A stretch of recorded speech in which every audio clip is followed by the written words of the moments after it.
நெறைய பேரு wardrobe maintenance பத்தி கேட்டிருந்தீங்க. அதனால சிம்பிளா ஒரு 4 விஷயங்கள் சொல்லியிருக்கேன். இத நிச்சயமா ஃபாலோ பண்ணுங்க. உங்க வார்ட்ரோப் எப்பவுமே ஃப்ரெஷ்ஷான ஸ்மெல்லோட இருக்கும். வாரத்துக்கு ஒரு முறை வார்ட்ரோப ஓப்பன் பண்ணி இந்த மாதிரி 3லிருந்து ஒரு 4 மணி நேரத்துக்கு அப்படியே விடுங்க. அப்பதான் நல்லா காத்தோட்டமா இருக்கும்.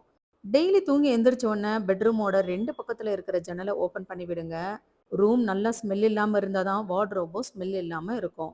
3வது டிப்ஸா நம்ம நெறைய டிமார்ட்ல பஞ்ச் ஆஃப் 3, 4 அப்படின்னு சோப்பு வாங்குவோம். சில சமயம் வாங்குற சோப்பு செட் ஆகாது. அந்த மாதிரி சோப்ப வேஸ்ட் ஆக்காம இந்த மாதிரி துண்டு துண்டா கட் பண்ணி துணிகளுக்கு நடுவுல வச்சு விட்டோம்னு வச்சுக்கோங்க. வார்ட்ரோப் ஓப்பன் பண்றப்பல்லாம் நல்லாவே ஸ்மெல் இருக்குங்க.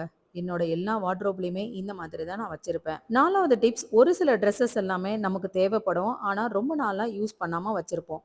அந்த மாதிரி துணிகள் எல்லாத்தையுமே வாஷிங் மிஷின்ல ஒரு முறை கம்ஃபோர்ட் போட்டு வெயில்ல நல்லா காய வச்சு மறுபடியும் மடிச்சு வைங்க. அந்த துணி மறுபடியும் நல்லா ஃப்ரெஷ்ஷான ஸ்மெல்லோட இருக்கும். 5வது டிப்பா வார்ட்ரோப்ல எப்பவுமே நம்ம க்ளோஸ் பண்ணி வச்சிருந்தாலும், இந்த மாதிரி காலியா இருக்கிற இடத்துல டஸ்ட் எப்பவுமே உட்கார்ந்திருக்கும். இந்த டஸ்ட் எல்லாமே அப்பப்ப கிளீன் பண்ணியும் விடுங்க.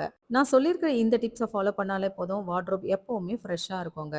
நம்ம சப்ஸ்கிரைபர்ஸ் நெறைய பேரு இன்னைக்கு லாங் வீடியோ வரும்னு எதிர்பார்த்திருப்பீங்க. கொஞ்சம் உடம்பு சரியில்லங்க. டாக்டர் 2 நாளைக்கு ரெஸ்ட் எடுக்க சொல்லிட்டாங்க.